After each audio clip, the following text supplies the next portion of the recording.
नमस्कार। मैं आलोक पुराणिक आज आपके सामने हाजिर हूं एक YouTube चैनल लेकर अर्थचक्र। अर्थचक्र मूलतः समर्पित है उन छात्रों छात्राओं के लिए जो तमाम प्रशासनिक सेवाओं की तैयारी कर रहे हैं हिंदी माध्यम के साथ। करीब 3 दशक की आर्थिक पत्रकारिता और लगभग इतने ही सालों के आर्थिक विषयों के अध्यापन के बाद एक निष्कर्ष पर मैं पहुंचा हूं कि आर्थिक विषयों पर हिंदी में प्रामाणिक, तथ्यपरक, वैचारिक सामग्री उपलब्ध नहीं है जो सिविल सेवा के अधिकारियों की परीक्षाओं की तैयारियों के लिए आवश्यक है। जैसा कि आप सब जानते ही होंगे, अब केंद्रीय सेवाओं में या उत्तर प्रदेश समेत तमाम राज्य की प्रशासनिक सेवाओं में आर्थिक विषयों से जुड़े निबंधों का एक महत्वपूर्ण हिस्सा प्रश्न पत्र में होता है। और इतना हम सब छात्र छात्रा होने के नाते जानते हैं कि आज की जो राजनीति है वो भी उन विषयों के इर्द गिर्द घूम रही है जो मूलतः आर्थिक है। जैसे जीएसटी सिर्फ केंद्र और राज्यों का संबंध नहीं है, ये अपने आप में एक बहुत व्यापक और जटिल आर्थिक विषय है। जैसे आत्मनिर्भरता बनाम ग्लोबलाइजेशन की डिबेट, जिस पर हम आगे बात करेंगे। मैं पूरी विनम्रता के साथ कहना चाहूंगा, पूरी विनम्रता के साथ, कि बहुत लोकप्रिय प्रतियोगिता से जुड़ी पत्रिकाओं में भी इन विषयों के बारे में जो जानकारियां हैं वो तथ्यपूर्ण नहीं है। जैसे मैं आपके सामने उदाहरण देता हूं। एक स्टॉक एक्सचेंज छोटे स्तर का हुआ करता था, OTCI, over the counter exchange of India. इसे बंद हुए बहुत साल हो गए, लेकिन तमाम महत्वपूर्ण पत्र पत्रिकाएं अपने वार्षिकांक में इसके बारे में जानकारी देती हैं कि ये मुंबई में कार्यरत है। प्रशासनिक सेवाओं के लिए अब आप निबंध लिखते हैं, नोट लिखते हैं, टिप्पणी लिखते हैं, तो 3 बातों की उसमें सबसे जरूरी तत्व देखे जाते हैं। नंबर 1, वो कितने तथ्यपरक है। नंबर 2, तथ्यों के साथ कितने अद्यतन, अप टू डेट है। नंबर 3, उसमें जो आप बात डिस्कस कर रहे हैं, जो विषय लेकर आ रहे हैं, उसके बारे में भारतीय नीतिगत, प्रशासनिक, राजनीतिक, आधिकारिक दस्तावेजों में क्या बात कही गई है। जैसे हम बात करते हैं मेक इन इंडिया की, तो आर्थिक सर्वेक्षण ने इसमें क्या कहा, क्या कोई बात नीति आयोग ने कही, क्या इस संबंध में कोई सरकारी आयोग गठित हुआ था।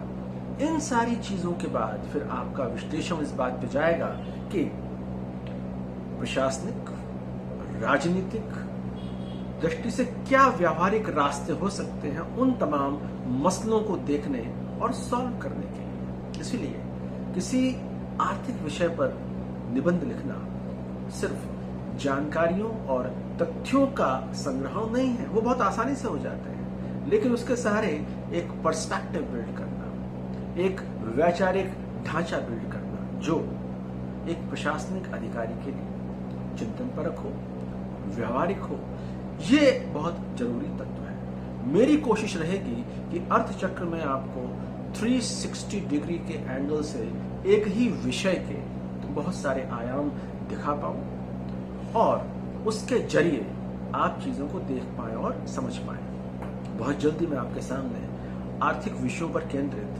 कुछ महत्वपूर्ण निबंध भी पेश करूंगा ताकि आपको अंदाजा लगे चीजें किस तरह से हैं, किस तरह से चलनी चाहिए। और महत्वपूर्ण बात यह है, आर्थिक विषय डायनामिक है, गतिशील है, यानी हमको सिर्फ एक बार समझ के, जानकर खामोश होकर नहीं बैठ जाना है, बल्कि हमें लगातार अद्यतन अपनी नॉलेज करनी है, अपडेट रखना है। मेरा पूरा प्रयास रहेगा अर्थचक्र के जरिए मैं आपको अपडेट करूं। आज जो विषय मैं आपके सामने लेके आया हूं, आत्मनिर्भर भारत बनाम ग्लोबलाइजेशन। प्रधानमंत्री मोदी ने, उसके बाद हमारी वित्त मंत्री ने लगातार कई प्रेस कॉन्फ्रेंसेस के जरिए ये बात सामने पेश की कि भारत आत्मनिर्भर होने की ओर अग्रसर है। भारत आत्मनिर्भर और होना चाहिए।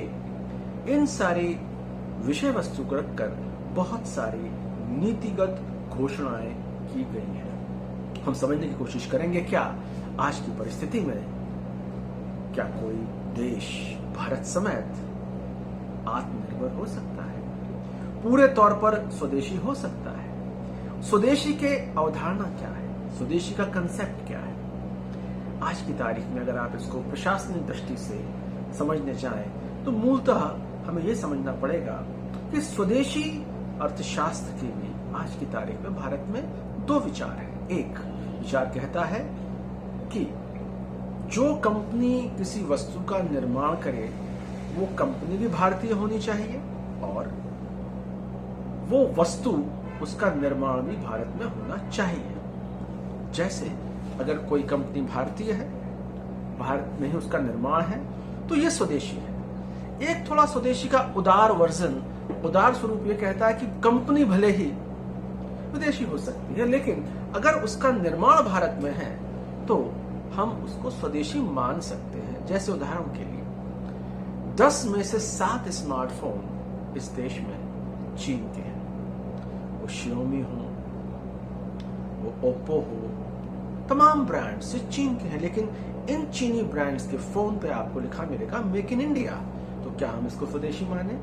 ये एक अपने आप में सवाल है जो हमको वैचारिक आग्रह के तौर पर देखना पड़ेगा कि हम स्वदेशी की धारणा में, अवधारणा में क्या फिट करते हैं। आर्थिक सर्वेक्षण 2019 और 20 में एक विचार रखा गया था जो मेक इन इंडिया का ही एक्सटेंशन था, असेंबल इन इंडिया। आर्थिक सर्वेक्षण 19-20 में विस्तार से उदाहरण देकर समझाया गया था कि एप्पल कंपनी के उत्पाद आईपॉड की 2008 में फैक्ट्री द्वार पर कीमत थी $144, $144।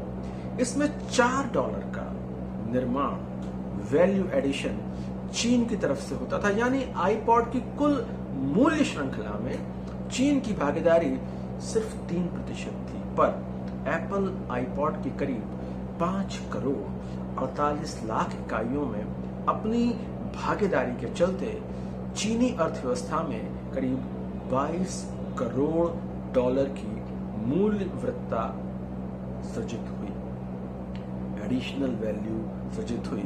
यानी वैश्विक मूल्य श्रृंखला में योगदान का फायदा चीन को मिला, चीन में रोजगार बढ़े। अब विश्व में कोविड-19 के बाद एक अलग परिप्रेक्ष्य है और यह परिप्रेक्ष्य हर आर्थिक और राजनीतिक समस्या के साथ जुड़ गया है। प्रशासनिक परीक्षाओं की तैयारी करने वाले छात्र और छात्राओं को ध्यान रखना चाहिए कि हर चीज का अब एक परिप्रेक्ष्य है और वो परिप्रेक्ष्य है कोविड-19। यानी कि कोविड-19 के बाद आर्थिक हालात ठीक वैसे नहीं हैं जैसे पहले थे। यानी कि अब तमाम कंपनियां, तमाम यूरोपियन कंपनियां, तमाम अमेरिकन कंपनियां अब ये सोच रही हैं कि हमें सारा की सारा दारोमदार सिर्फ चीन में स्थित इकाइयों पर नहीं रखना चाहिए, हमें भारत की ओर जाना चाहिए, हमें वियतनाम की ओर जाना चाहिए, हमें दूसरे देशों की ओर भी जाना चाहिए। और वो कंपनियां चीन से हटकर भारत में आए, ये भी एक तरह से आत्मनिर्भर भारत का एक अंग हो सकता है, मेक इन इंडिया का ये विस्तार हो सकता है। पर सवाल ये है कि ये बात कहने में बहुत अच्छी है, बहुत आसान है, बहुत आकर्षक है, लेकिन क्या हम इसको जमीन पर उतार पाएंगे? ये सवाल बहुत महत्वपूर्ण है। हमारे सामने एक रिपोर्ट आती है, विश्व बैंक द्वारा जारी कारोबारी सुगमता रिपोर्ट 2020 में दुनिया भर में भारतीय कारोबारी सुगमता की रैंकिंग 63 नंबर पर है। इसके एक साल पहले ये 77 पर थी। निश्चय ही सुधार है, पर सवाल ये है कि क्या ये सुधार के बाद भी तमाम विदेशी कंपनियों को भारत में लाकर स्थापित करना क्या इतना आसान रहेगा? इसका एक आयाम यह है कि चीन मूलतः एक तानाशाह देश है। लेबर राइट्स की बात हो, किसी फैसले की बात हो, ऊपर से फैसला हुआ नीचे तक इंप्लीमेंट हो जाता है। भारत एक लोकतांत्रिक देश है, व्यवस्थाओं के शासन के 3 से 4 स्तर हैं। केंद्र सरकार, राज्य सरकार, जिला सरकार और एक panchayat level. Prime minister, chief minister, district magistrate, PM, CM और डीएम और इसके आगे गांव के प्रधान जी। तो चारों स्तर पर तरह तरह की मंजूरियां, तरह तरह की परमिशंस की आवश्यकता होती है। मूल प्रश्न यही है कि विदेशों से आप निवेश को क्या कोविड-19 के माहौल के बावजूद उतनी आसानी से ला पाएंगे? एक बड़ा सवाल है।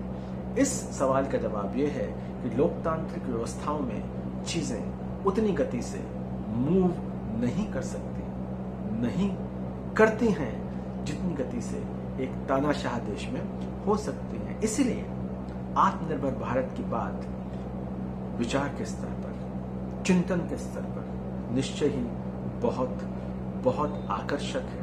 और आज पूरे विश्व में जब चीन विरोधी माहौल बहुत तेजी पे है, तब ऐसी सूरत में लगता है कि सारा निवेश चीन से उठकर भारत में आ जाएगा। लेकिन व्यावहारिकता के धरातल पर इसको जमीन पर उतार पाना बहुत आसान नहीं होगा। नमस्कार, धन्यवाद। फिर मिलते हैं अगली वीडियो के साथ। नमस्कार के साथ मेरी एक रिक्वेस्ट और है, इस चैनल को सब्सक्राइब करें, बेल आइकन को क्लिक करें ताकि आपको हर नए वीडियो के बारे में जानकारी और नोटिफिकेशन मिल सके। नमस्कार।